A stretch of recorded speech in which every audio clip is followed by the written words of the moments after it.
સુરતમાં ટેમ્પો ચાલક welfare association દ્વારા સ્વાતંત્ર્ય પર્વની ગર્વભેર ઉજવણી કરવામાં આવી હતી।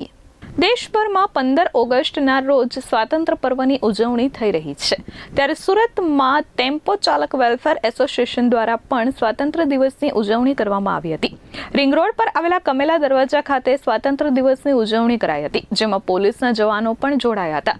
ટેમ્પો ચાલક વેલફેર એસોસિએશન દ્વારા દેશની એકતા, અખંડિતતા અને પ્રગતિ માટે સૌ સાથે મળી સંકલ્પ લીધો હતો। આ પ્રસંગે ધ્વજવંદન કરી સલામી આપવામાં આવી હતી। આ સાથે લોકોને સન્માનવામાં આવ્યા હતા। દેશપ્રેમ અને રાષ્ટ્રભાવનાને વધુ મજબૂત બનાવવાનો સંદેશ આપવામાં આવ્યો હતો। સુરતના ટેમ્પો ચાલકો અને એસોસિએશન સાથે જોડાયેલા સભ્યો દ્વારા પણ સ્વાતંત્ર્ય દિવસની ઉજવણીમાં ઉત્સાહપૂર્વક ભાગ લેવામાં આવ્યો હતો।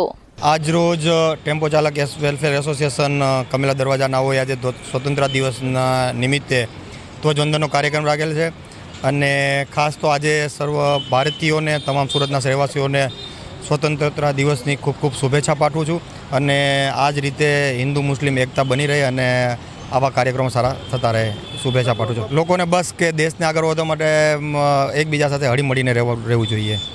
મુન્ના મલબારી, S24 ન્યૂઝ, સુરત।